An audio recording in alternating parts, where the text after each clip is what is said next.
Hello, this is Dr. Mike Brooks, your host of The Reasonably Good Life. And for this episode, this is going to be a different one. I'm going to be interviewed by Emma Lian, who is a junior at Westlake High School here in Austin, Texas. And she is obviously a go-getter because on her own, she reached out to me to just ask me some questions about psychology. I didn't even know much about what this is going to be about, but I thought, hey, it's a great opportunity and to have a nice discussion. And I imagine, Emma, you'll be asking questions that a lot of young people might be interested in as well, who might be considering careers in psychology, who are masochists like yourself. No, I'm just, No. no, it's a great profession. I'm very happy. But I guess we'll just launch into it, and I'll open it up to you to ask away, and we'll just get started here. Thank you so much, Dr. Brooks. So as you know, since middle school, I've been really curious about mental health, just like a little background in me.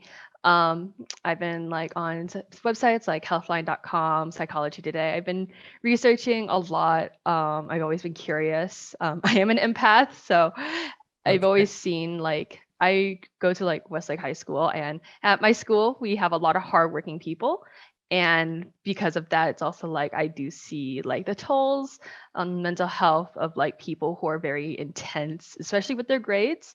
So it's like Right. it's become aware to me that psychiatry is a profession that I'd love to go into, especially because I want to be one of the people who helps these people when they are down. So I've prepared a few questions just for you, just to get your opinions and things like that. So to begin with, can you please give me your like background, like your education? It's just like as you were going through your schooling, like how did you come to the conclusion that you want to become a psychiatrist?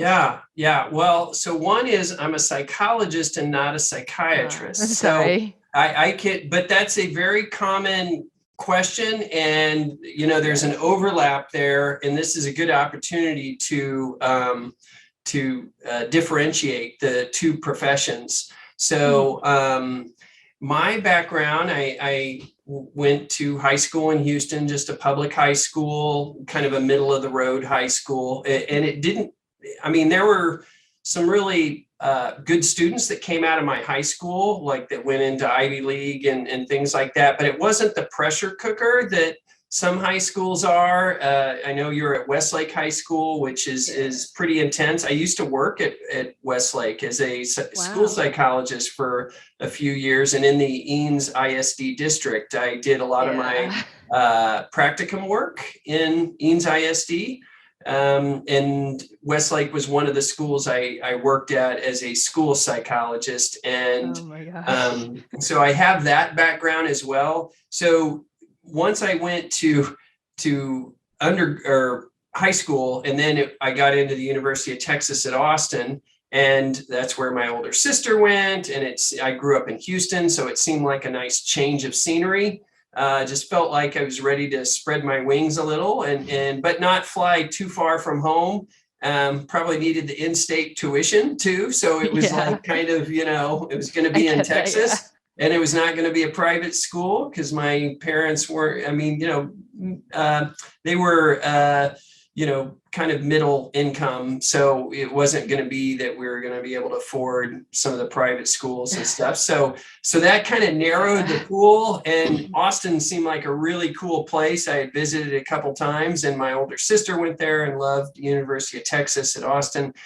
It was a lot easier to get into back in my day, and I'm old Yeah, things enough. have I changed. know it has really changed, and I think, as you're aware, that there's an increase in the incidence of anxiety, depression, suicide, Oh and yes. social media gets blamed a lot, but I think a lot is just the intensity. Like everything is leveled Yeah. up in intensity.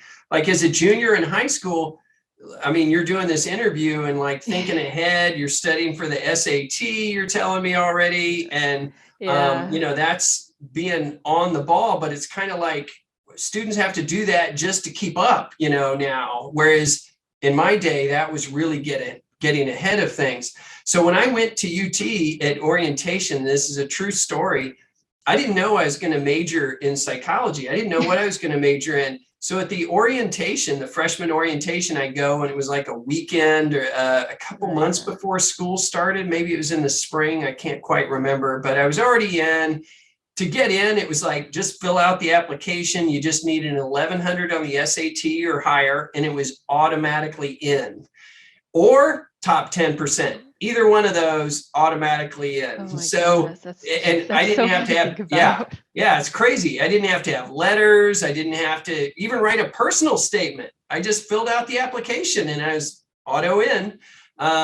So, I had good enough scores too. So, that helped, but it was just so much easier. So at orientation, the orientation advisor said, all right, there's a whole bunch of, seniors in high school. And she's like, all right, well, pick your major. And I was like, what? She's like, well, pick your major. What are you going to major in at the University of Texas at Austin? And I was like, I don't know. And she was like, we got to pick something. And I was like, I guess I liked my high school psychology class. So boom, here I am. But, all these years later, it ended up being the right pick for me because I like science, but not real hard science. I wasn't an engineering mind. It really, psychology plays to my strengths. So it did all kind of line up to be a good fit. But I didn't do a lot of deliberation to decide on psychology. I did very little.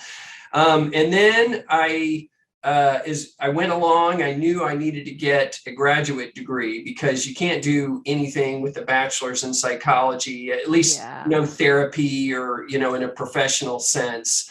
So my parents were very clear. It's like, well, graduate school's on your own. We're only going to help you with undergrad. And of course, it was really cheap back then, too.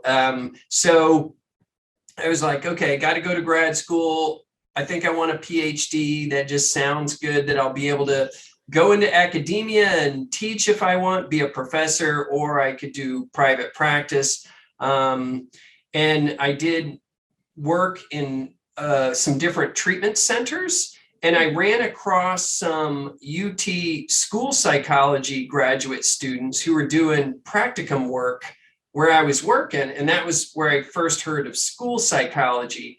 And it was like, well, what is that? It's like, well, you can practice psychology in the schools and get a license for that. It's called a licensed specialist in school psychology, or you can go the private practice route or be a professor, and it's like, wow, it sounds like you get, a lot of options. That sounds good. And they raved about the program. So, long story short, I applied, got in, and then studied there. And it was 5 years of studies. You could, if you really, worked hard, you could do it in 4, but a lot of people did 5. So it gave me time for my work on my dissertation. And then I had a job working in the schools at Eanes. So part-time, and I got paid for that while I worked on my dissertation. I actually collected my dissertation data at Westridge Middle School on the effects of video game violence on kids. So it was really cool kind of setup. So 5 years of the study part, then there's a 1-year internship, and then 1 year of postdoctoral residency. So it's 7 years total, plus the 4 years of undergrad. So that was 11 years of studies. Now, you want to go into psychiatry, and psychiatrists can prescribe medicine. Yeah. I can't legally prescribe, but shh. We won't tell anybody. No, I'm just kidding. So psychiatrists go through medical school, and then they specialize in psychiatry with their residency, and I don't know how many extra years, but I think it's kind of a similar amount of schooling. It might even be a little less to go through medical school. and Because become it's an only 4 years MD long. with Yeah. a specialty in psychiatry. Then, you can prescribe medication. You can also do therapy as a psychiatrist, but not many of them do. And do you know why that is? I'm honestly not very sure. I haven't Yeah. had the chance to talk to Well, many this is psychiatrists. this is this is your Yeah. lucky day, because I'm going to explain Yeah. all this to you. So originally, psychiatry, like Sigmund Freud and all, they were psychiatrists, right? Well, early on, they saw they needed to align with medicine to get more credibility. So they focused on kind of a medical model and medicine. So originally it was therapy, but as time went on and psychotropic drugs got to be a bigger and bigger thing, well, it's more of a medical route than the psychologists who focus on the therapy. So psychologists actually get a lot more training in providing therapy than psychiatrists. And psychiatrists, a lot of them don't really practice psychotherapy of any sort. Some places they still do, and some practitioners do, but as a lot, is a whole profession, fewer and fewer practicing therapy because basically, I don't know, this get me in trouble, but like the economics work out a lot better to provide medical consults to meet for your patients. And they have, typically it's 15 to 30 minutes, and they have a caseload of, it could be hundreds of people, and they come in and, hey, how are things going? In the initial, they might do an hour appointment or 30 minutes. It depends on the psychiatrist, but they'll do a longer intake, get the background, and then their focus is on treatment through medication. And it's kind of a both and, because when patients, or I call them clients, when they go to a psychiatrist, they're expecting medication. If they wanted therapy, they'd go to a therapist. So it's kind of like if you go to a psychiatrist and they just do talk therapy, you're paying 2 to 3 times as much as you would to go to a psychologist for that hour of therapy. And you're not getting 2 to 3 times the efficacy of a psychologist. You're paying a lot more, but just because, in fact, like I said, I think most psychologists receive much more training in the delivery of therapy services than psychiatrists, because that's what we don't do med school. Like the whole 4 years of med school, you're not learning how to provide therapy. And it's only kind of in your residency. If you do rotations and you do pediatric rotation and different rotations, none of those are providing therapy. It's only when you specialize in psychiatry that you're learning therapy, but most is very little relative to even the master's level therapists. Now it doesn't mean that they're not effective, but it's still like the public, when they're thinking psychiatry these days, it might be more in New York that still provide therapy. But by and large, most psychiatrists focus on using medications to manage and improve mood. That's really interesting, because it's like there was a psychiatrist that came into my HOSA meeting at Westlake recently, and she was actually talking about like things like medication, her residency. I don't know. It's like, it's very weird to think about how it's like the most, like, to the very basis, it's like, oh, you guys make so much less compared to like psychiatrists, because it's like obviously the difference in education, and also medicine is expensive. I'm not sure. What's your opinion on like treating patients with medicine instead of using therapy? Yeah, that's a great question. And the research is that, and again, you'll get debates about this, but like the best and largest studies have shown that most, like antidepressants, it mostly works by placebo rather than, and it's only in the most severe depression that they see small changes. So it's not any more effective than therapy. Medication isn't. And I think, though, people,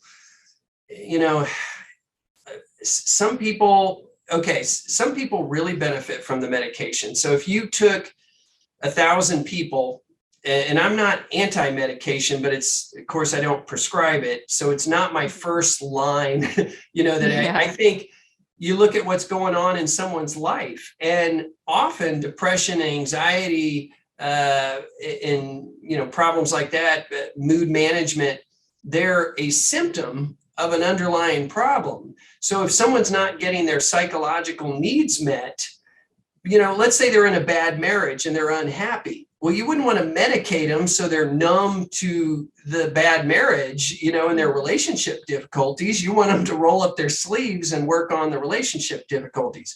Or they're in a job that is so high pressure, they're only getting 4 and 5 hours of sleep a night. And it's like, well, I'm feeling depressed. Well, you know why you're depressed and anxious is because you're getting 4 and 5 hours of sleep a night. You're living off caffeine. You're not spending time with your family. You're not taking vacations. You're not doing yoga. You're not working out, So it's like, no wonder you're feeling depressed and anxious. You need a lifestyle change. You don't need medication. And my concern is, in this American culture, we want a quick fix. Give me a pill so I'll be trim. Give me something so I'll be smarter, faster, more attractive, younger, let me just give it to me. Give me a prescription. And for happiness and well-being, it takes work to do that. I think we need to pay attention to those feelings and say, what are they trying to tell us about my life, about what's out of whack? What is, a problem in my life that might be leading to the anxiety or the depression?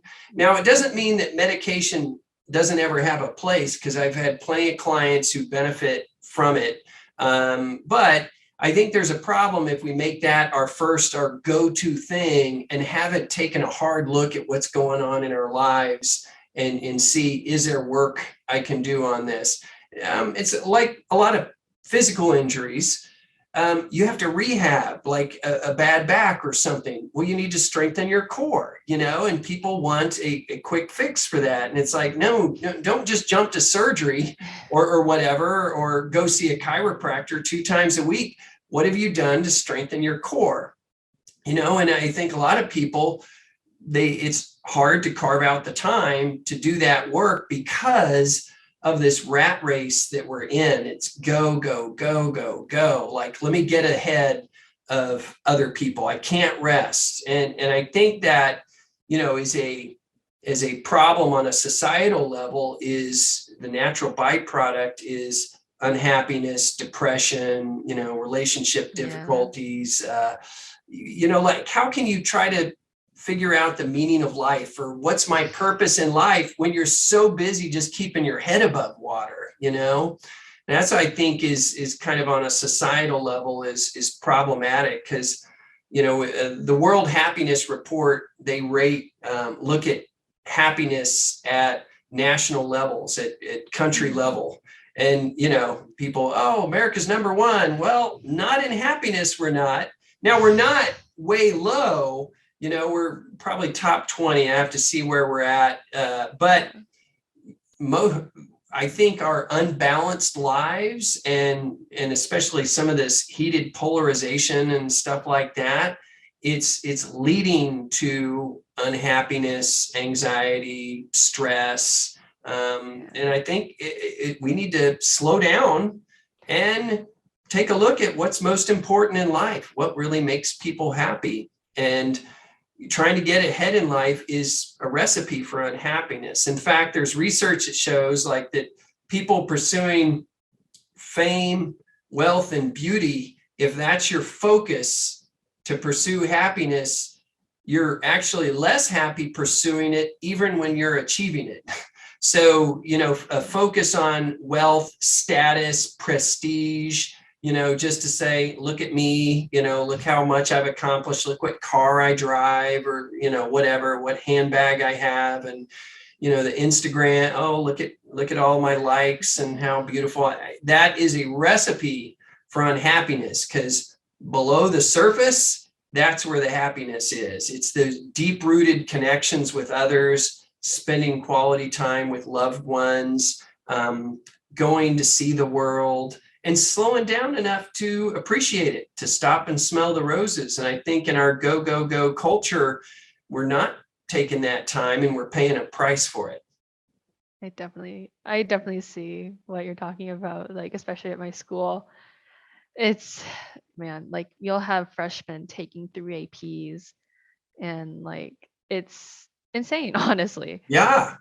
We have, from what I can tell, it's like you walk into school and it's just like everyone's just so tired. Like, I'm pretty sure Yeah. like the average of like hours of sleep for each child is like 6 or something. It's like, Yeah. these are And we need teenagers. like 9, like Mhm. teenagers need like 9 to 10, or, more like that, or at least, eight, at least 8. But like, Yeah. there's so many in these high pressure schools that an average is under 7.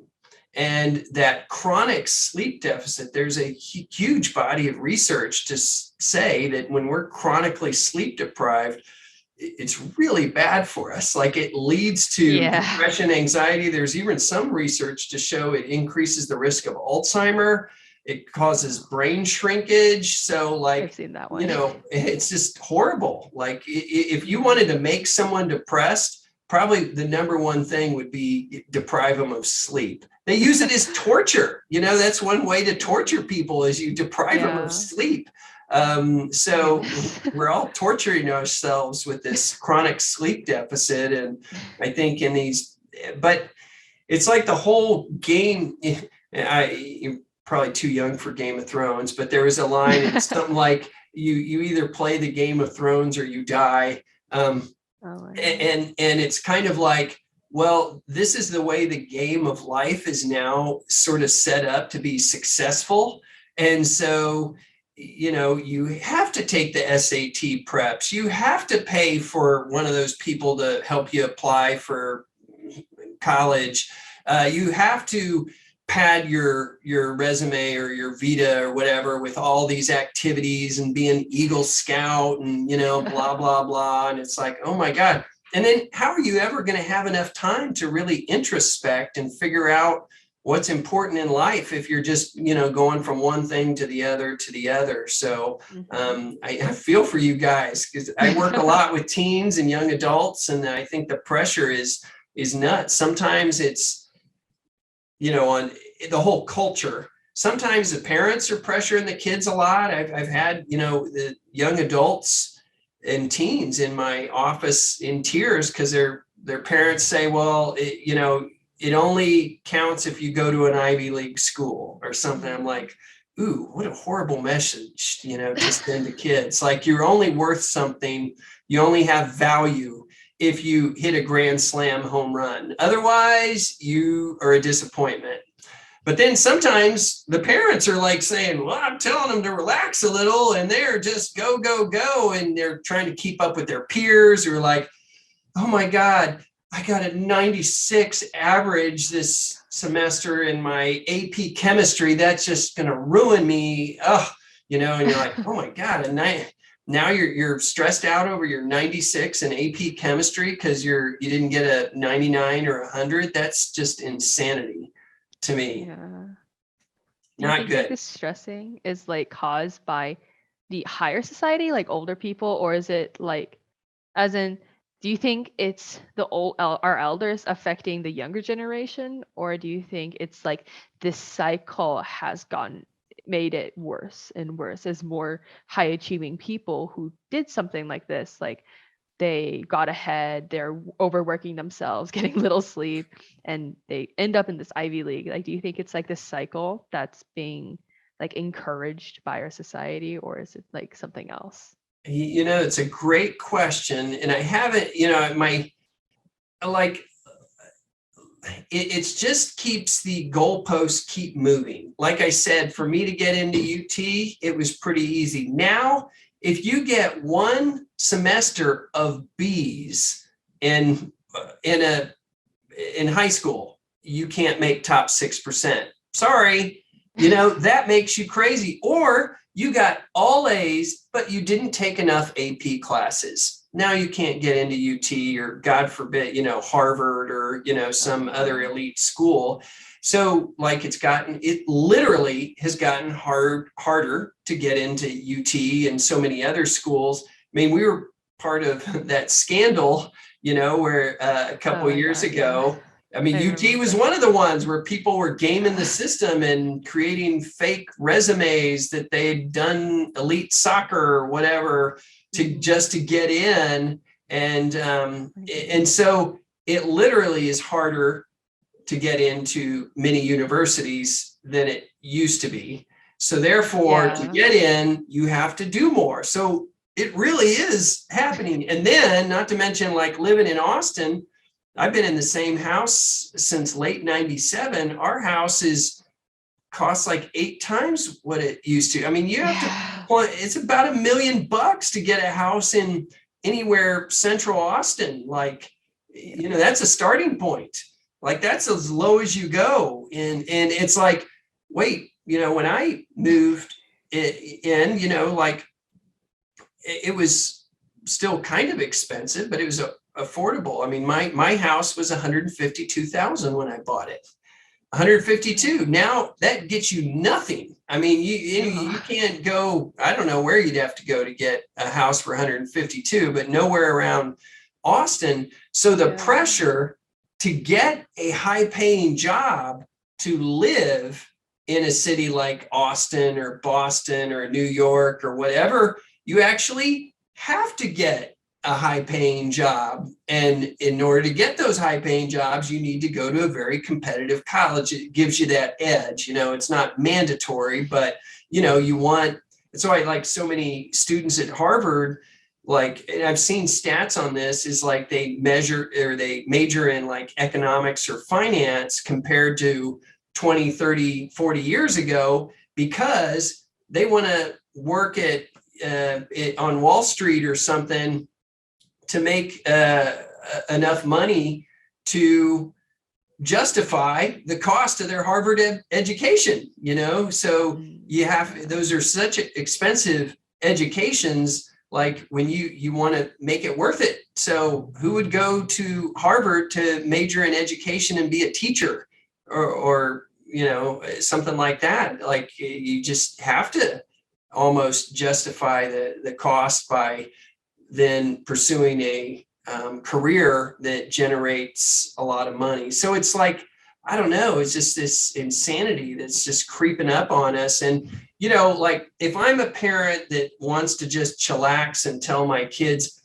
look, don't worry, play the long game, don't stress too much, then my kid doesn't get into that, more exclusive school or whatever. And so you want them, you just want them to keep up. So just to keep up, you have to kind of, prod your kid. Oh no, let's get tutoring. You're a little weak in that area. Let's get that Princeton review for your SAT, because, you really, we need to bump up your score to get like max score possible so that you have a better chance at getting it, so now if you're the parent who wants to be relaxed, you feel fearful that you'll be left in the dust. So it's this crazy cycle that's emerged. And I'm concerned that if we don't address it at a societal level, we're going to keep running into, we can't just give people a bunch of pills and to correct these societal problems. Because look, more people are taking antidepressants and drugs like that than ever before. There's more people going to therapy than ever before. And we have more depression, more anxiety, suicide rates are going up. For actually middle-aged men, it's gone up the highest. So like there's this media thing that, it's all the teens. And actually that my age group is a much higher risk of suicide than teens. Yeah. So It's not, and it's not, and again, it's not all because of Instagram. It's not because I'm so obsessed with Instagram or Snapchat or TikTok that it's like, oh, not enough people like me on TikTok. You know, it's other societal forces at play that we need to take a hard look at. Oh my gosh, I definitely see it. So, on the note of like high schoolers like pushing themselves too much, like what if you were giving advice to like high schoolers who do push themselves a lot, like what would you tell them right now? Like if you had like a group of high schoolers in front of you, what would you say? Yeah, well, it's a great question, and it'd be a hard sell. So no matter what I say, I'm afraid it'd be like, water off a duck's back or Teflon, like it just wouldn't stick. But I'd say play the long game in life. Don't sweat the small stuff, because life is long and there are many routes to success. And I equate success with happiness. So there's plenty of people with lots of money who are absolutely miserable. Like, I mean, you're in an affluent school district and you see unhappy teens all around you, and they got plenty of family money. And that is not the answer. It's like, okay, that doesn't mean live like a hermit or whatever, or live under a tree, but take a deep breath and ask yourself, what makes you happy? When have you been happiest? And make sure that you have those elements in your life, like time with friends, put the phone down and go do stuff, go for hikes, go be goofy, go be silly. And they do the research is very clear about, what makes us happy. Besides, once we have our physiological needs met of air, food, water, shelter, and our basic needs, it's hard to be happy when you can barely pay the bills. You're so stressed and you might be evicted from your apartment. But once you reach a certain threshold, really what makes us happy, and it includes like getting enough sleep, it's our friends, it's our connections, it's our family. And we can look back on our own lives and examine them and say, if I just ask you, when have you been happiest in life? It's honestly probably with my friends. Right, with your friends. No one, and everybody knows this, no one's going to say, my happiest times in life are when I'm by myself on my bed and I'm scrolling through Instagram or TikTok or whatever, or latest news, feed of whatever it is. It's time with friends. That's a basic fundamental human need. And evolutionarily, that was meant to be face to face. So I think, screens have their place. I'm not anti-screen, but I get concerned when too much of our face-to-face time gets displaced with screens, or that someone's on, it's not TikTok that's causing problems, but it's that they're on it at 1 a.m. on a school night, that becomes a problem. But doing things with friends is how happiness is created, when with family, quality time. And so we've got to carve out time for that. We can't kick the can down the road and wait to some magic time in our lives where the clouds will part and suddenly after undergraduate, you got lots, you're going to be busy, you got to work hard, to get into med school. And then it's like, oh, well, got to work really hard in med school. Okay. After med, well, I got to work really hard to get my profession. And it's like, well, at the end of it all, you'd be like, the days are long, but the years are short. You'll be looking back at your life going, dang, I didn't do as much as, I missed opportunities to do things, to spend time. And I'd say, to young people is make sure you carve out time for that. And I'd also say prioritize sleep. It's not sexy or cool. It's like, oh yeah, sleep. It's like, no. This is one of the big ones. Like it's a low hanging fruit. And if your life is so busy that you cannot get enough sleep, you need to change some things in your life. If you got too many extracurriculars, too many AP classes, I would say prioritize sleep over that. You're like literally killing your neurons if you're getting 6 hours of sleep a night, and you're going to pay the piper in some way for that in terms of your mood, your well-being, or later down the line, even, risk of other health problems because you have a chronic sleep deficit for 20 years. It's not good. So I'd say take a step back, take inventory of your life, prioritize, getting your basic needs met, sleep, and then in-person relationships, physical activity too, but physical activity that is not just, I'm on my select soccer team and, it's super competitive. No, do some just goofy stuff. Just, hike or go to a water park or, whatever. Just have some fun and be active.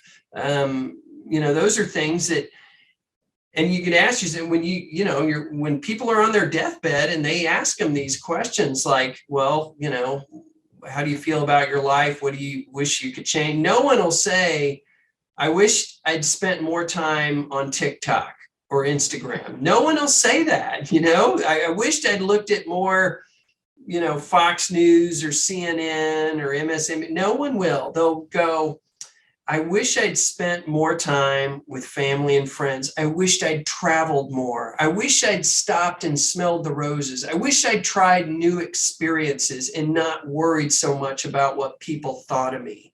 Those are the types of things people say. Now we can do mental time travel and say, wait a second, we can leverage that wisdom and say, how do we use it right now? Do not wait. Don't kick the can down the road. Yeah, I definitely see where that comes from. Yeah. So, bringing it back a notch, I'm just going to ask you a few questions about your profession and Sure. like that. So, like, how would you describe your current work, your daily life? Because it's you do talk about maintaining a healthy balance. I can tell. So, how would you how's your typical week? So I had a group practice for 13 years, the Austin Psychology and Assessment Center. And that went really well. And we did a lot of psychological assessments for autism, dyslexia, other learning problems, ADHD. Had a great group of folks, 2 locations, been doing it, good reputation. COVID hit and, the face-to-face is how assessments are done. And I'd already done this 13 years, and I wrote a book called Tech Generation, Raising Balanced Kids in a Hyper-Connected World that came out in 2018 through Oxford University Press. So I've been presenting more on this topic, and I'd sort of been shifting my attention to these other pursuits, and I want to do more writing and presenting. And that was already causing me to move away from my group practice. But then when COVID hit, I was like, nah, I think now is a good time to stop. Because I didn't, at that point, we didn't know when they'd have vaccines, no one was in person. And it was like, I just don't have the stomach to try to navigate this. I just don't have the passion that I had before to push me through it. So then I went back to just private practice, individuals and writing and presenting. So, and then this podcast I'm doing. So I thought I'd roll the dice a little, but it's fun. And I'm like, okay, well, nothing ventured, nothing gained. I got to practice what I preach of kind of carpe diem and seize the day.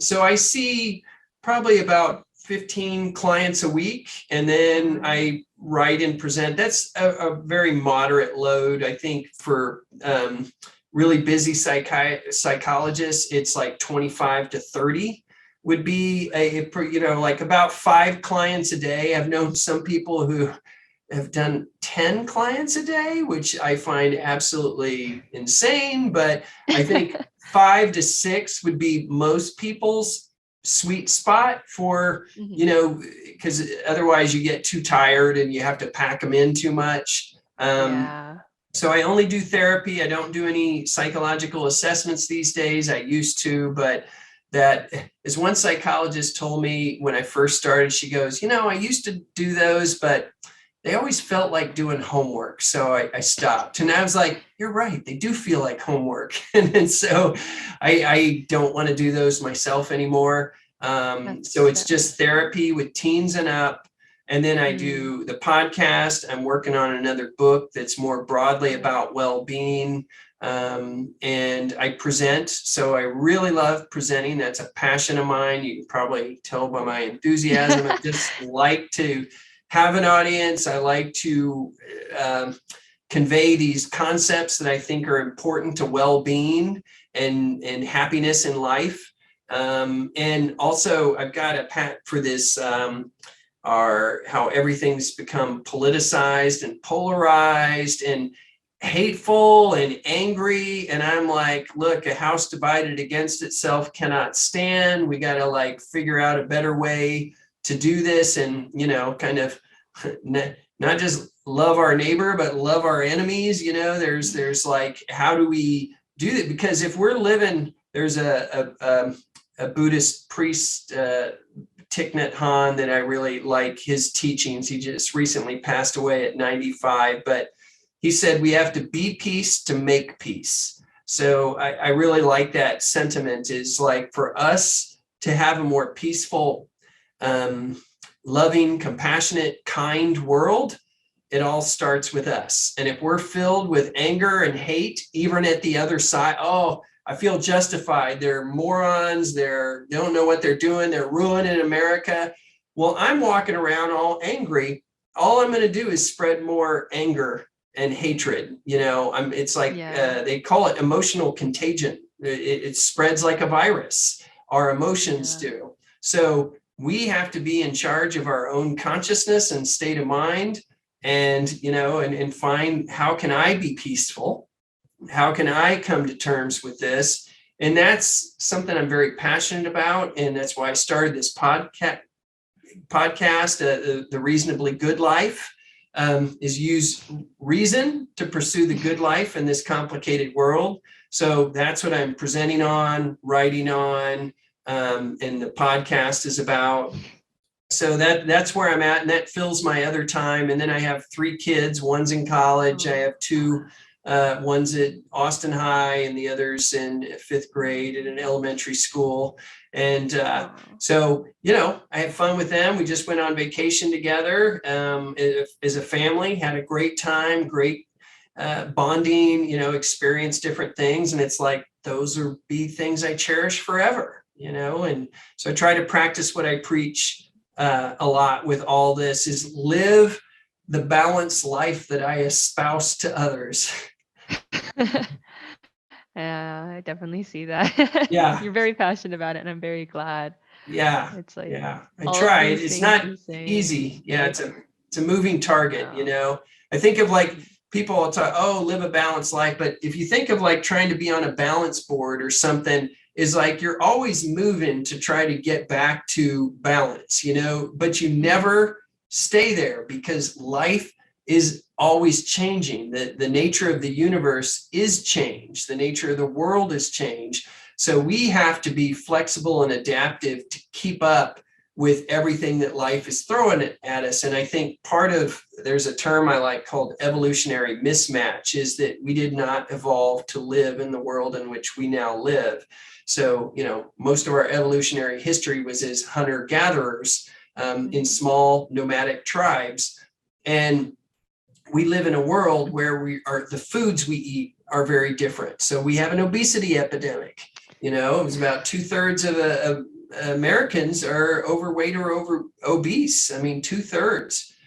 One stat that's like mind blowing: in 1990, there was not one state in America with over a 15% obesity rate in 1990.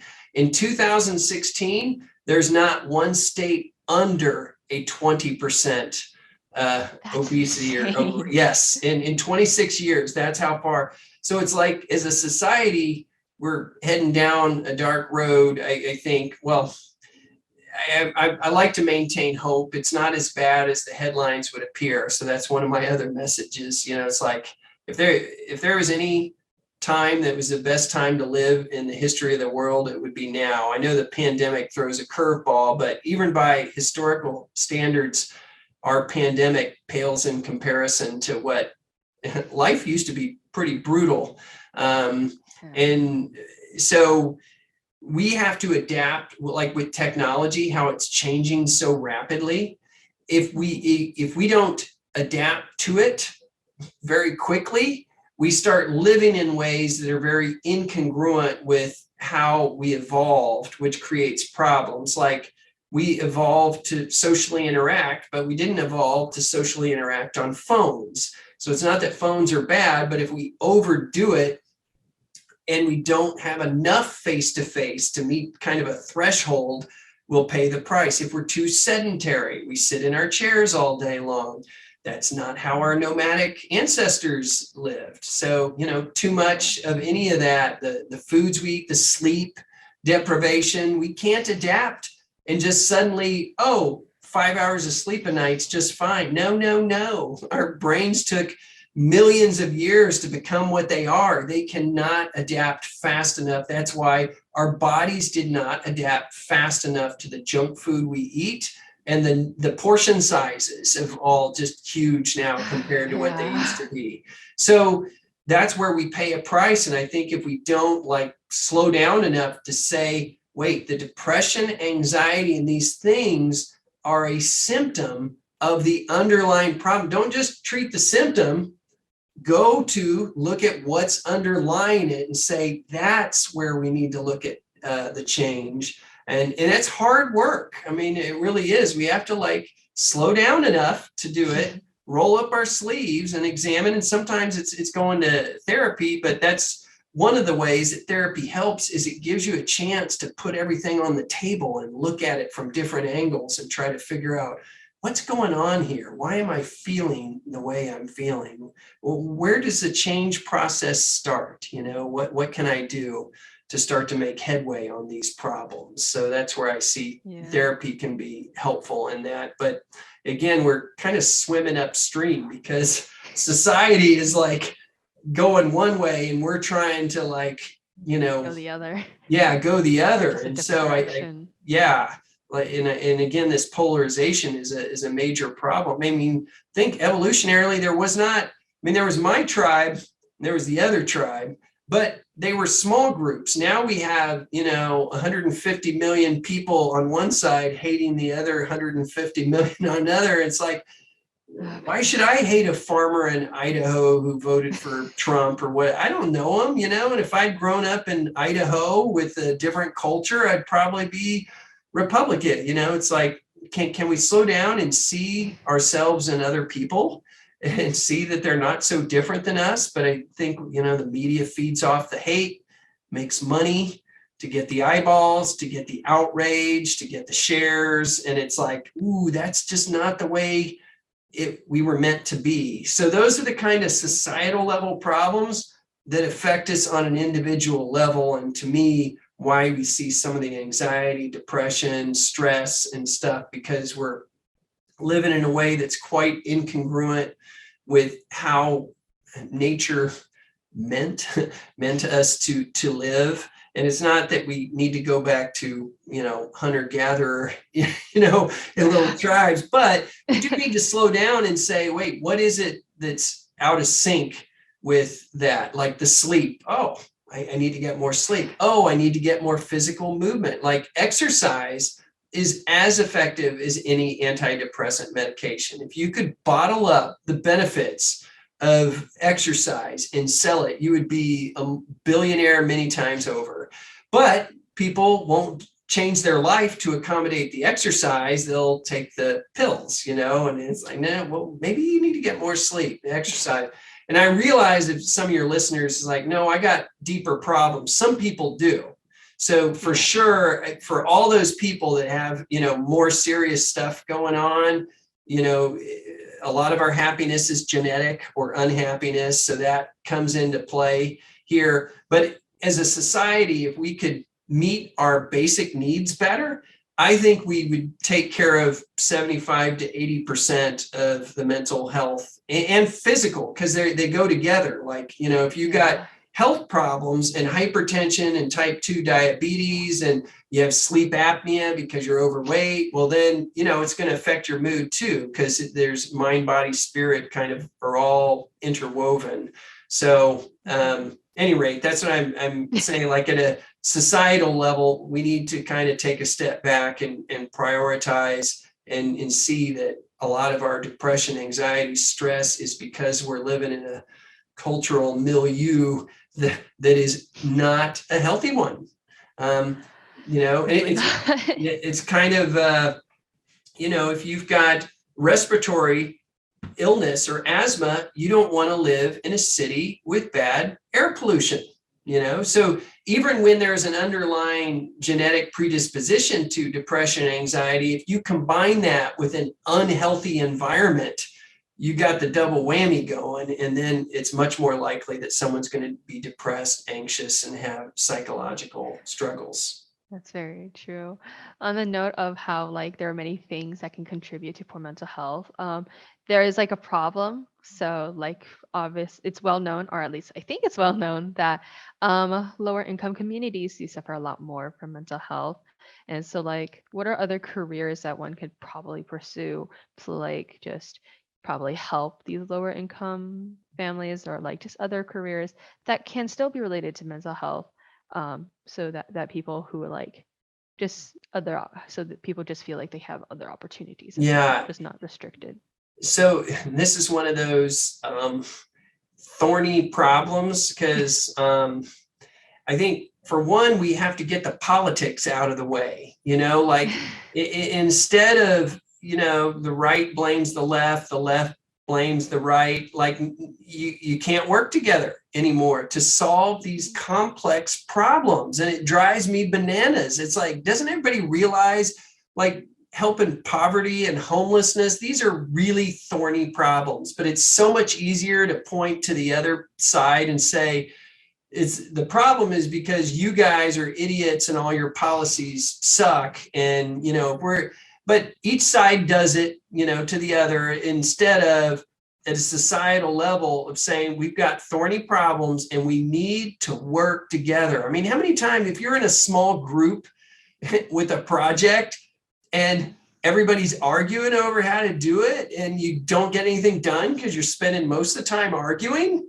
you don't even get to the project part. You've got to figure out how to get along. It seems so basic, but we're so polarized now. So I think we need to work on each side, to me, needs to realize that this polarization is unhealthy at a societal level, that our government cannot function like it's supposed to if each side fights and nobody votes for the other guy's policies or person's policies. That's what it would come down to. It's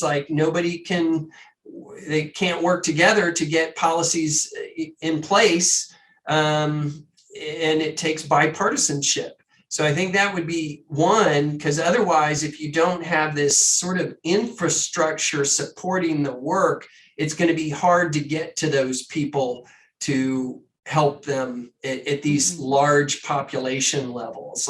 Homelessness would be an example. It's that's a thorny problem. There is no easy healthcare, access to that. It's wait, we could do a lot better than we are. Let's come up. Let's all there's some really smart people on both sides. Let's learn to compromise like grown-ups, get your big boy and girl britches on and do the hard work of compromising. It's just nuts to me that each side just finger points at the other and blames the other. And instead of hey, let's work together. And what we do know is we're not going to get rid of all the Democrats in America. We're not going to get rid of all the Republicans. We've got all these ethnicities and cultures. We're a melting pot. What we do know is we're kind of here to stay, and we better learn to get along a little better so that we can make things work better. And I believe that's why, I started the podcast. It's these things I'm so passionate about them. And I thought, I want to be part of the solution and not part of the problem. And it's again, starting with me. And I think it needs to start with each of us is we can't control the government completely, but the starting point is, let me deal with my own anger, hatred, peace of mind, and take care of my needs. That's where I think the starting point sort of should be. Now there's at a grander level, I think we need, our government to be less hateful and all the negative partisanship and polarization. I think that's really important too, but we can't directly affect that like in the moment, but each day when we wake up, we can look in the mirror and say, what am I going to do to be a good person? What am I going to do today to be compassionate, to be kind, to be grateful, and to say that's the starting point. And yes, for professions, I mean, there's social workers and people who try to do that work. But again, I think if they're hamstrung by politics, I mean, look at the poor teachers in the school. And I know the superintendent at Eanes, Dr. Tom Leonard, who I think is awesome, a great guy, and really wants to do good.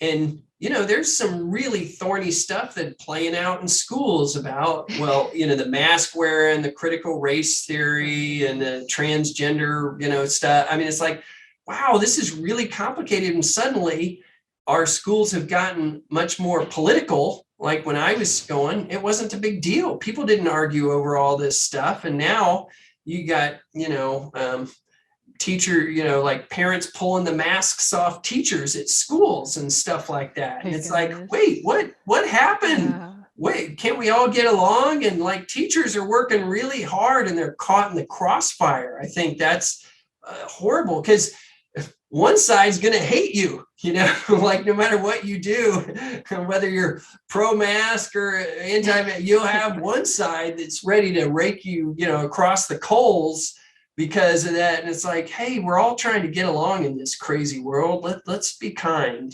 So yeah. I don't know. That's a long-winded answer to your. It's okay. I hope there's some little nuggets in there. That's what I do, is I throw out some stuff and hope a few pieces stick. No worries. Yeah, actually, you said that our superintendent at Eanes, yes. Actually, Tom Leonard resigned. We had I think it was like a few weeks ago, we found our new superintendent from now on.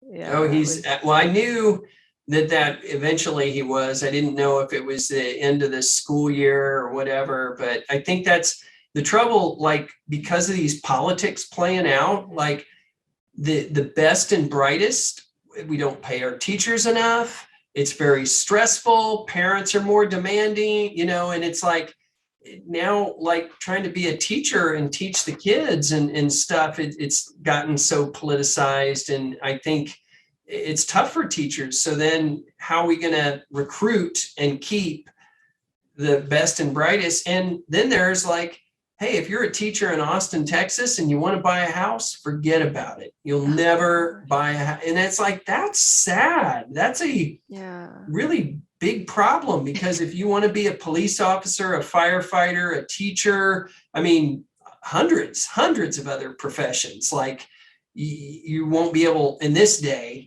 be very, very difficult to buy a house unless you have family money or you put your life savings into it or something. It's just so difficult. So these are the kind of systemic problems and this speaks to, there are not easy answers to complicated questions. Like people, if you think you're out there listening to this, you have the right answer about like mask wearing or vaccine mandates or, peace in the Middle East or whatever, what to do about Ukraine. No, you don't. No, you don't. It's complicated, really complicated, and it's ever evolving. So if you say, the answer, my thing is you're out of sync with the universe, because the universe is change. So if you say, I know the answer, you're static. You're saying this is it. And it's like, no, you always have to pivot and adjust based on what life is giving you. And so that's where I think people get so entrenched and things get so tribal and people so opinionated that they think, they have the right answers. Like nobody has a right answer to life's tough question. That's why we're arguing over it all. The argument itself is evidence that people cannot come to a conclusion. you don't see people arguing over what the answer to 2 + 2 is, right? There's a reason for that. There's only one answer to 2 + 2. And I don't do, quantum mechanics or physics. And like, maybe there's someone out there's going, actually, there is another answer to, but you get what I mean. It's like people don't argue over that kind of thing, but they argue over all these other things. But the arguments are evidence that these are intricate, complicated, ever-evolving issues. And I think we need to find better ways to not attack one another and, come up with ideas, try them out, have metrics to see what works, measure it. Okay, if we're going to start a new policy, let's come up with how will we know if it's working or not.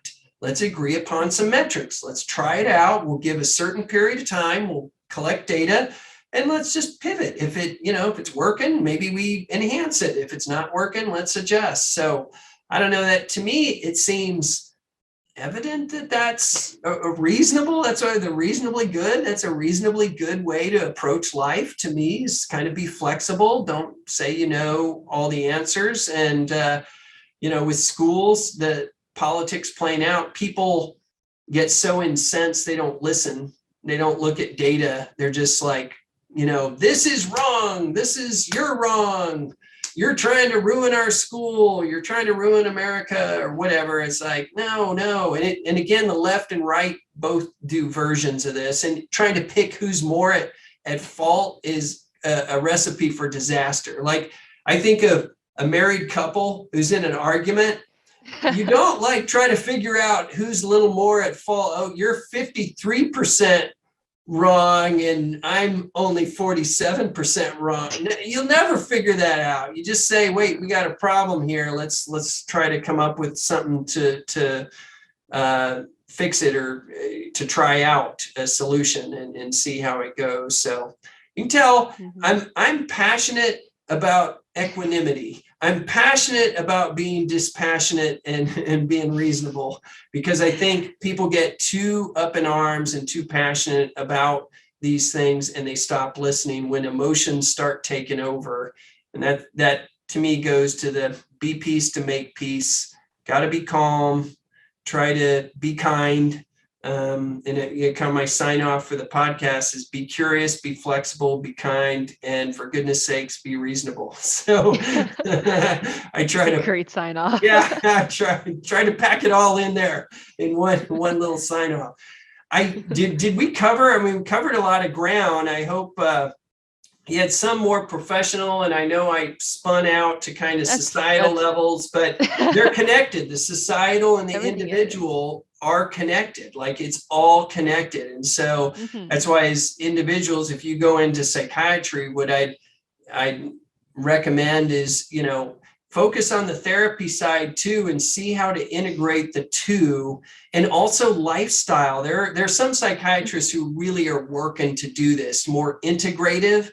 Like, they really want to know, are you exercising? Are you, what's your sleep like? What's your diet like? And they're integrating all that. And I would say to you, as you go off into the world, is you think big picture. It's beyond the medicine. There's no medication that you're going to be able to prescribe to fix these things when it's at all these other factors coming into play. And granted, there will be some people who have like bipolar disorder or something that's much more organic, but that's the thing, is we didn't just change people's genetics over the last 30 years. When we have rising levels of stress, anxiety, and depression, it's not because our genetic heritage changed in 30 years. It has to be other forces at play. And those are the things that we need to look hard at and step back and analyze and say, okay, is there a better way to do this? What do I need to change to bring things back into balance, to bring them into equilibrium? So that's what I'd say as you go off into this profession, is like, look at that. And I think the whole medical community is getting more and more on board with that. But, and I'll play devil's advocate on the other side. The hard side is, especially like in the medical profession, it's like billable time, billable services. So you get the pressure from these big medical conglomerates that you're a part of. And they're like, if you spent as a pediatrician 30 minutes talking to each of your patients and their parents about, hey, how's Jimmy sleeping? And let me talk about their diet. Your numbers won't look all that good, because you're not seeing enough patients and stuff. And that's the same that can happen with psychiatry, although the model in psychiatry now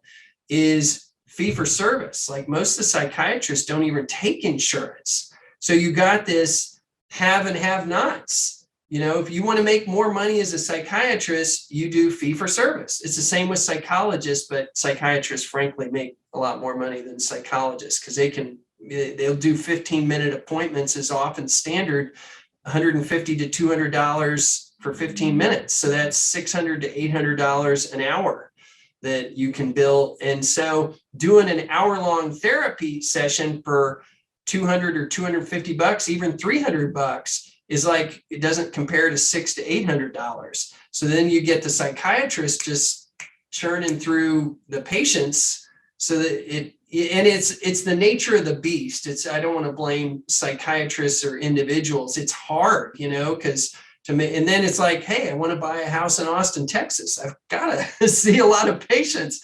It costs an arm and a leg to live here. So now I have to see a lot of patients. So, you see how it's all like this intricate, nasty web. I don't know. I see it. Right? Yeah, you see it. I mean, does that make sense? I don't know.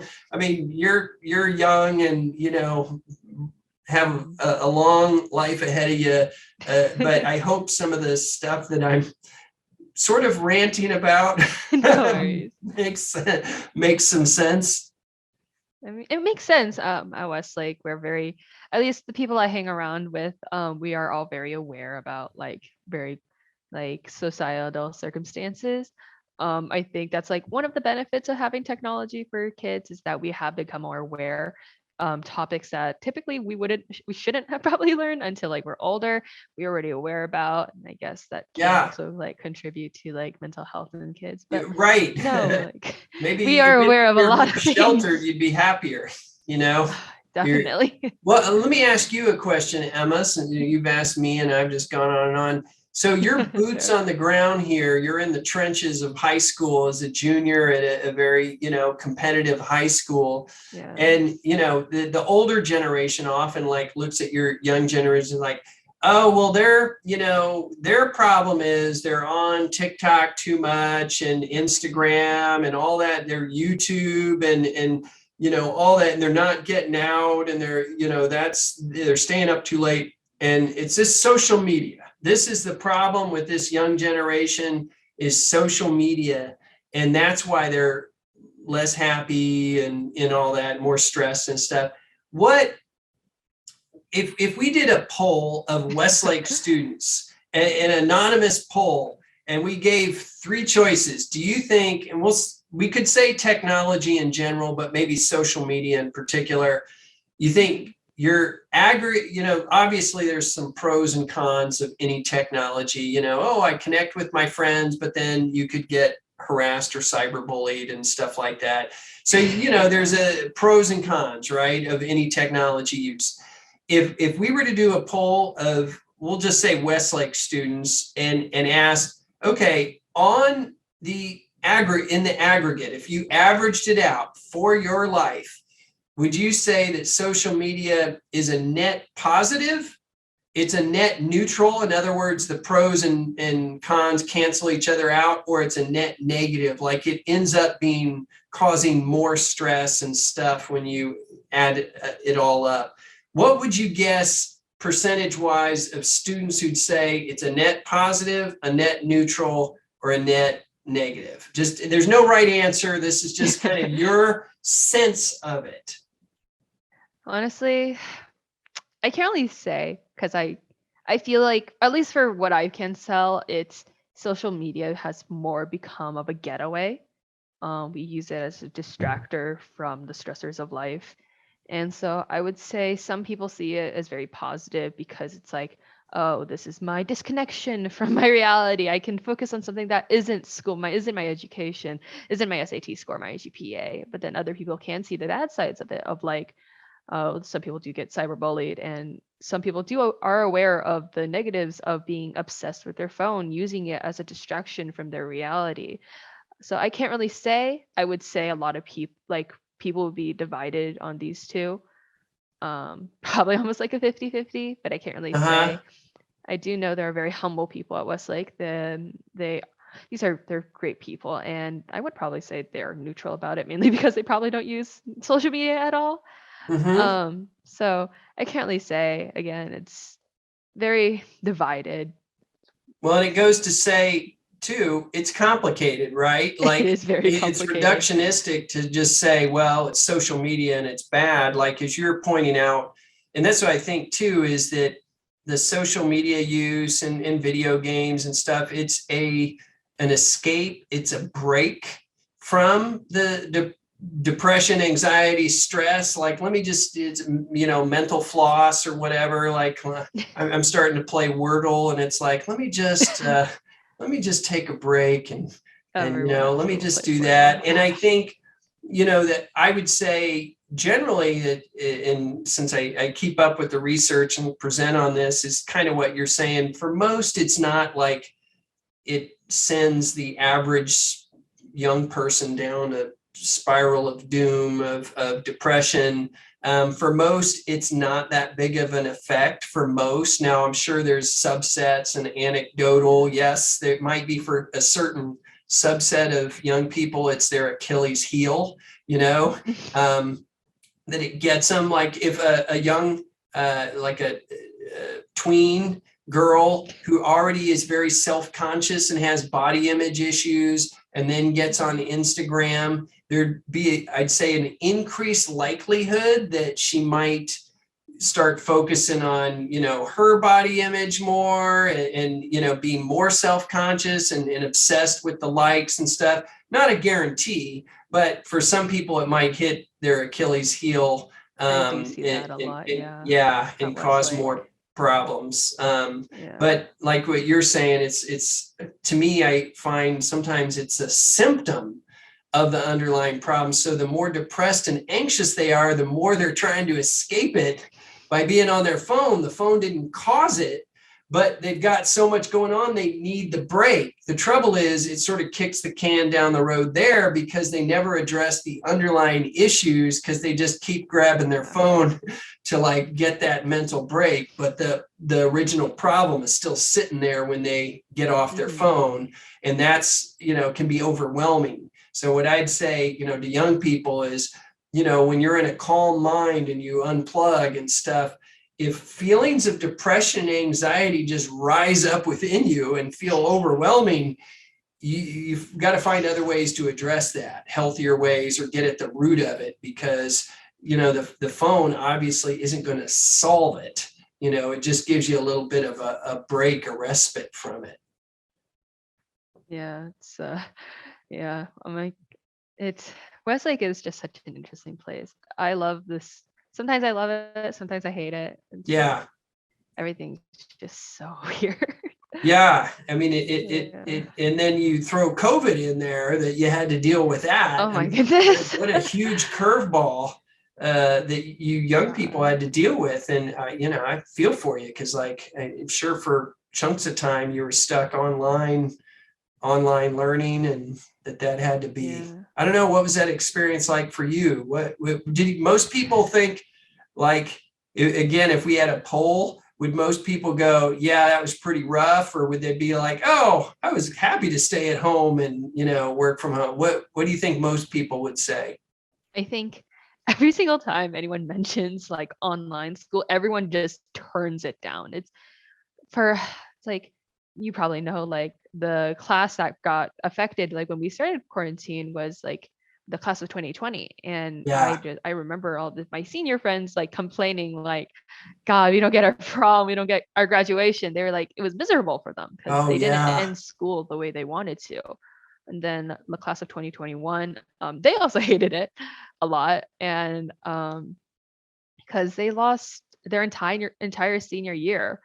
And then Yeah. 2022, like they kind of stopped caring because it's like they still did get to spend their senior year in person, but still it's like they lost a lot of their high school experience. And then for my class, we didn't get our proper chances to experience as a freshman, as a sophomore. Like we essentially got thrown into high school as juniors, and now it's like, oh, so many people who are just miserable because it's like Mm.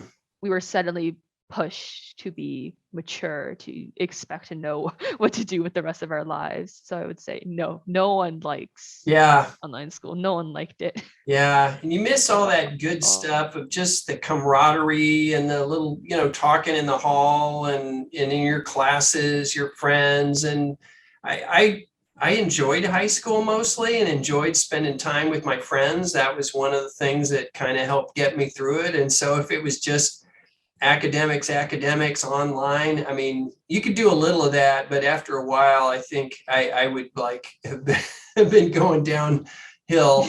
And I saw like my eldest, it affected him. He's a freshman in college now, but and a lot of his friends, I think it just wore on him, day in, day out, like Groundhog Day. I even felt it because all my therapy was online, it was virtual, and I missed the people there and seeing their faces and their just whole demeanor or whatever, the whole presence, and just sitting on my bed day after day, like popping up. Okay. Now it was better than nothing, it was good that there was this, like, think of the Spanish flu pandemic, that like, what were they just like digging in the dirt for like a couple years? Cause like they would have had a hard time, going to school. I don't know how they managed, but like we were lucky to have our screens, but at the same time, that goes to, we weren't meant to sit and look at a screen all day and learn, and it started to wear on us, I think, collectively, and students. So I think, hopefully we're on the other side of the hump now with COVID. I just keep my fingers crossed, but it's been a crazy couple years, and the tribal, fighting over didn't help. It's like, the best way to get through it would be trying to work together, but instead it became too politicized, I felt like. But any rate, we're hopefully you're past, and you will get your senior year, you will get graduation and prom and all that, and I think so. So we get everything still, thankfully. Yeah.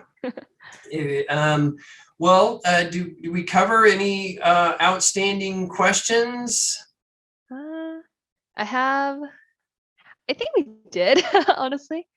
So like you did mention that you do talk with teens and up. Like, yes. How long, like in terms of clients, how long was, like, which client did you have the longest? And or like, please don't like reveal their name, obviously. Yeah. But like, just like, how did you see them grow as a person? And like, they don't have to be your client still. It's just like their growth as a person. Like, can you explain that? Like, how would you want that? Like, what would you want other people to take away from that? Yeah, so that's a great question. And I tell clients, like, my goal is to put myself out of a job, that I want my clients to learn tools and strategies to, in effect, become their own therapists. So they know how to better and more effectively meet their needs to be happy and find greater balance in life. So that's what I try to work with them on. And I have different strategies and approaches I use and pull from different things. I like cognitive behavioral therapy, mindfulness, solution-oriented, positive psychology. I really like Stoic philosophy and Buddhist psychology, and I incorporate some of those ideas. And I forget if I said mindfulness. That's kind of ironic. If I forget did I say it or not? But those ideas, and not I'm not the best fit for everybody, but I have kind of my repertoire that my bandwidth that I can work with clients. And then I ask them, I use a outcome measure from week to week for them to rate how they're doing. It's sort of a quick and dirty way of taking the temperature of how things are going, with the idea if the therapy is helpful, their ratings should go up over time. And if they're not, then those are conversations to have. Most people don't stay super long in therapy. I do have some longer term clients, and sometimes they have, a lot more going on, or these complicated life situations that are very difficult to work out. But, average would probably be 8 to 12 sessions that someone comes. And often I start weekly and then move it out to every other week. And then some will just every once in a while, like once a month or once every 3 or 4 months, come back and troubleshoot or do a check-in.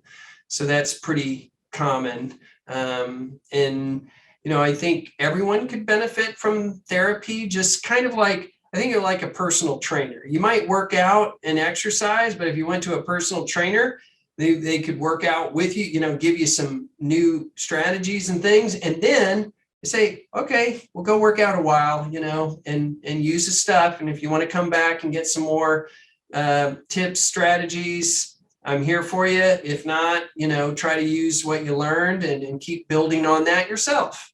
You've got some principles to work on about changing up your routine and, trying different exercises. And if you want to lose fat, do some interval training or whatever, okay, so this is what I need to do now to meet my fitness goals. So I kind of think of it's a bit like that.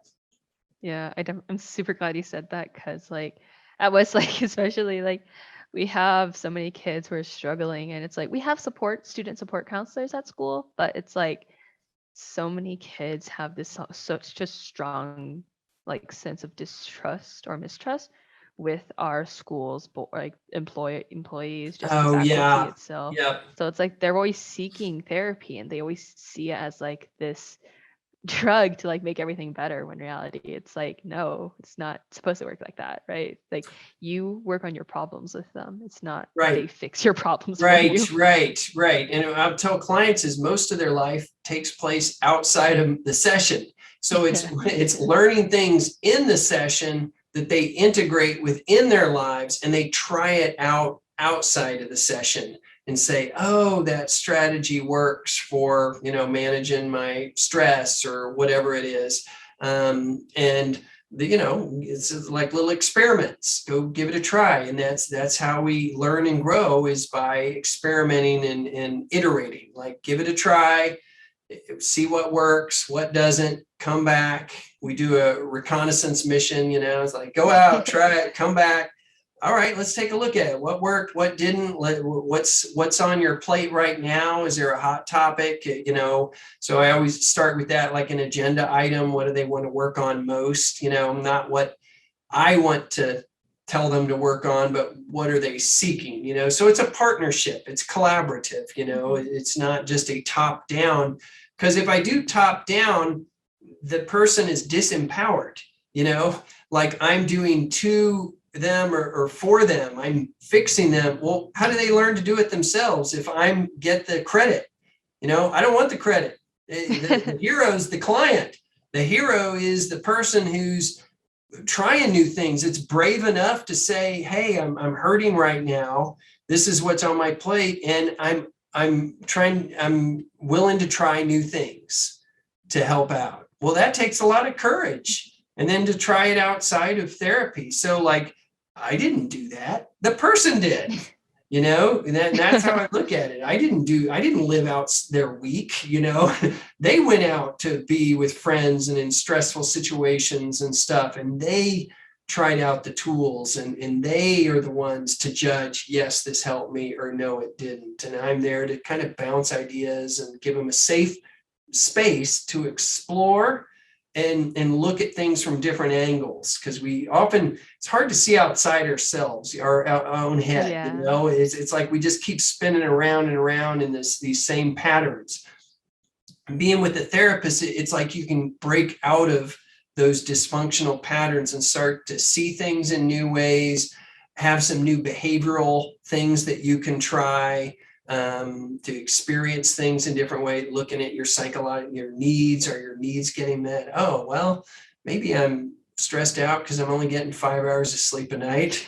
That might have something to do with it, but my life's so busy. What am I supposed to do? My parents are saying I need to take oh boy. Then that gets, if there were simple answers to most of this, people would have found them, So often it's like multi-layered. And so that's where a safe space is really important. Someone they can trust, someone they feel gets them, that they understands them. And that's what I try to do, is really connect with my clients and understand what their pain is, their depression, anxiety, and see, okay, how can I partner with you in the change process? That's the way I look at it. That's really pretty.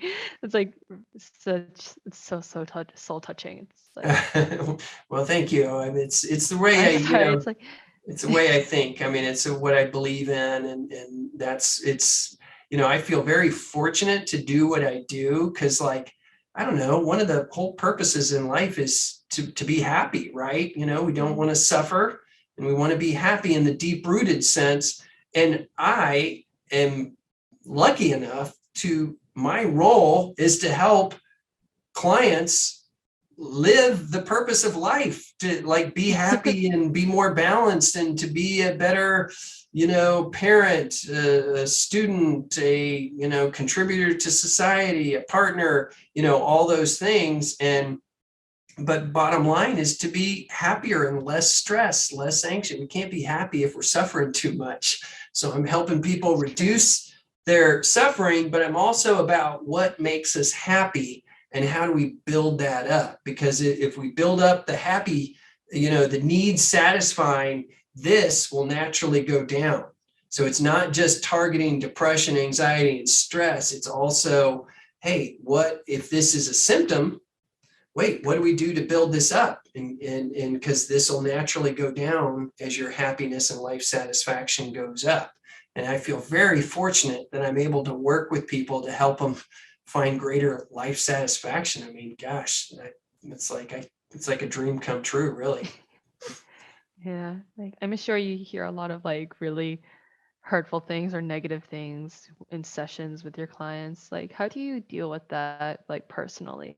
How do you not take it home with you? Yeah, it was funny because when I remember in undergrad, I talked to a professor about that, because he was talking about trying to empathize and connect with our clients. And I asked that question. I don't remember what his answer was, but I don't know. Somehow you do, though. I can sort of leave it at work. Now, I do think about it afterwards, but I also am trying to put a bit of a container on it, mentally, because if I don't, then I can't live the balanced life I'm espousing if I'm always bringing it home with me. And I think to be a better psychologist and connect with my clients better, I need to take care of myself.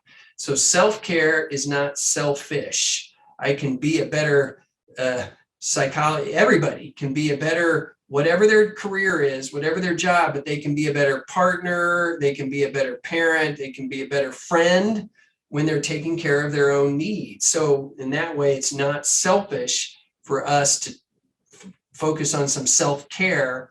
And I have to practice what I preach, too. I think of that. It's no, I need to go to the gym. I need to go to coffee with friends. I need to spend time with my kids, because that puts me in a better headspace so that I can be a better therapist for my clients. So it's kind of win-win. It's the way I look at it. Yeah, I definitely see it. I do think that is all of the questions I had. Is there anything else you would like to talk about? Oh, we've solved the mysteries of the universe. We covered covered a lot of territory, Emma, and I've really enjoyed it. And you can see, I'm just I don't know, I feel fortunate to do the podcast, and might only have 1 or 2 listeners, but that's okay. You know, I'm like, Fine. whatever. You're doing what you love. That's all. Yeah, That's all that really really, matters. I get enjoyment. I got to meet you, which has been really fun. And you know, and if I help you on your journey in any way, I'm like, wow, how fortunate am I, you know, that I got to help a young person, like, you know, see some things in a different way. Or, I'd say one of the best advice to you and young people that is not leveraged enough when you're trying, well, I'll give you 2, is one, don't think of what is the best career for me. It's best careers. It's plural. There is not one out there. And I'm sorry for all the romantics out there. There is not one other partner for you. Like, you know, there's not one out of 7, you know, almost 8 billion people in the world.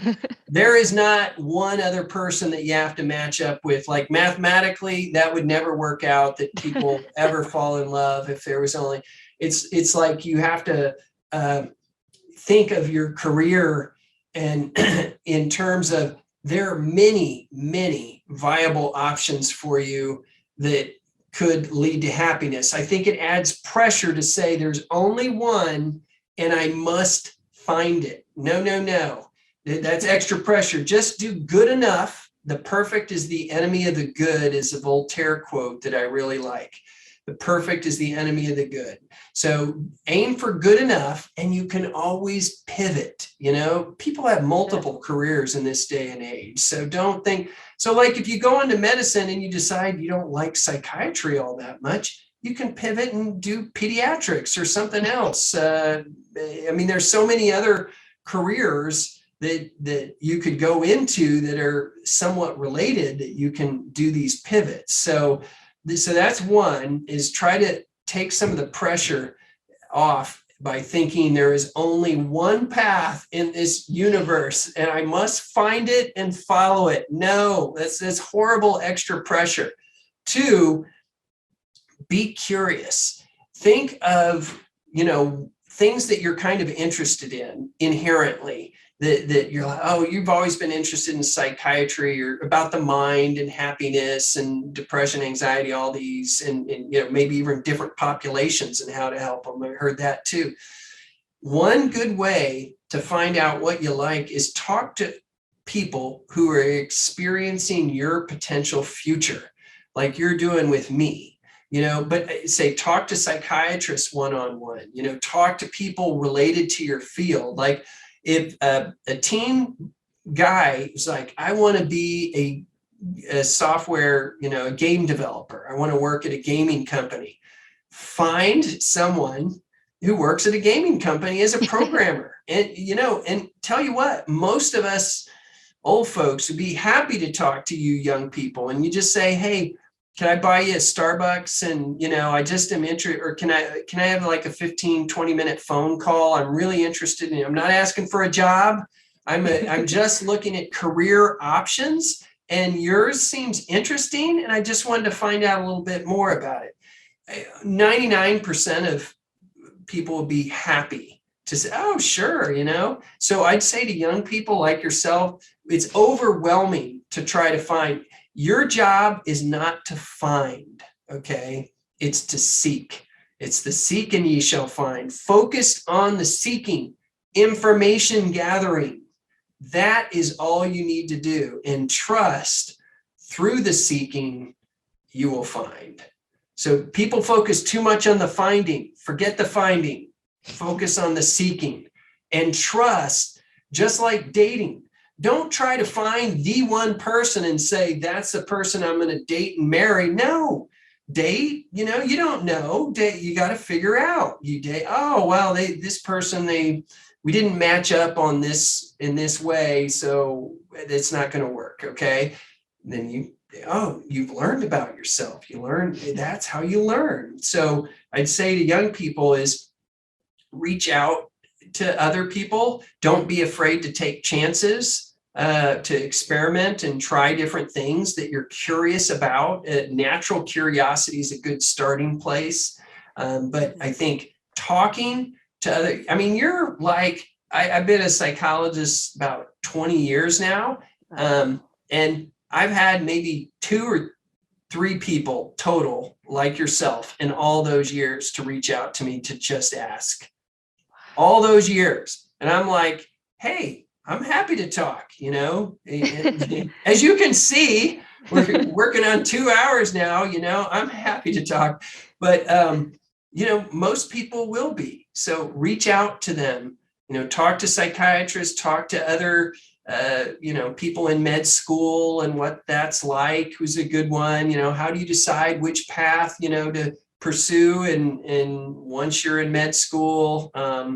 And, those are the types of things that are really fruitful, that you mine those for information, those experiences, people, and just say, I don't have to decide anything now. Just tell yourself, I don't have to decide.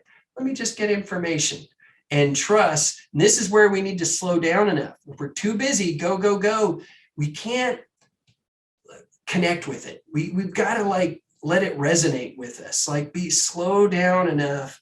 Because I believe when we slow down enough and we're not running on 3 hours of sleep and stuff like that and fueled by Starbucks, when we slow down enough, those things, they'll connect with us in a way. There'll be a little spark that says, hey, pursue this a little further. And you don't even have to decide that's the path. Just say, there's something about this that sparks an interest in me. Let me pursue it a little more. What's the next step of pursuing this? That's all you have to do. You don't have to go the final step. Don't have to commit to that. Just go, what's one step more that I can do in this direction? I think that takes a lot of pressure off. Yeah, that does. Yeah, I think, wow, that's really good to take away.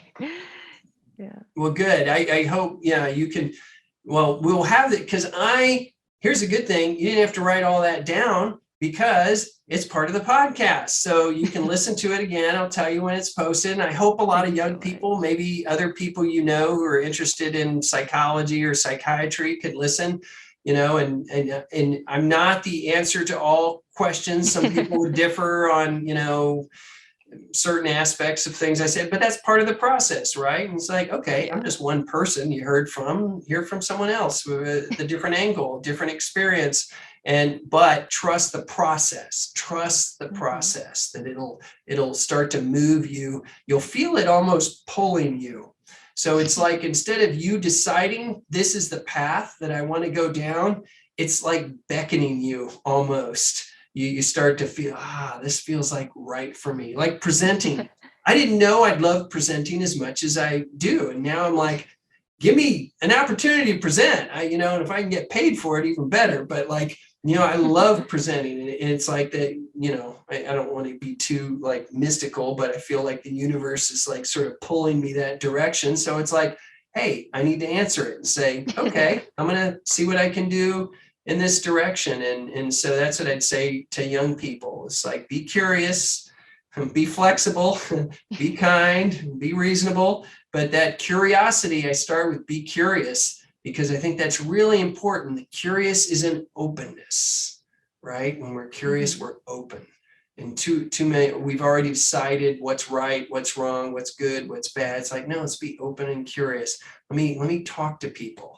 Let me learn from them. Let me investigate and explore. And that can be quite fun too, that whole process. So at any rate, I guess if I'd be happy to talk to you, you shoot, email me and listeners, my emails, Dr. Mike Brooks, Dr. Mike Brooks at drmikebrooks.com. So for those who've listened and have questions that I can answer short, I'll try. And if you have follow-up questions, Emma, feel free, to shoot me some of those. And if your psychology class ever needs a presenter, I'll be happy to do it. It gets me back at my stomping grounds at Westlake, which is kind of cool. So be happy to do that. But it's been a real pleasure. And this will probably be a 2-part episode because it's long enough. So I'll have to do an intro and an outro for 2 parts. This is all the like nitty gritty stuff that I'm still learning how to do. But it's a learning process. Yeah, it's a learning process. I just gotta say it's all part of the process. Can't like beat myself up over it. It's all part of the process. All right. Well, thank you so much, Emma, for interviewing me, and for listeners. I hope you got some good nuggets out of this. And I'll do my sign off then. Be curious, be flexible, be kind, and for goodness sakes, be reasonable. I've been your host, Dr. Mike Brooks, and Emma Lian has been my interviewing me for my podcast about the field of psychology and health and well-being in a general sense and at the individual level. So I hope folks get some good things out of this. It's been a real pleasure for me, though, and thanks so much, Emma, for having me on your show.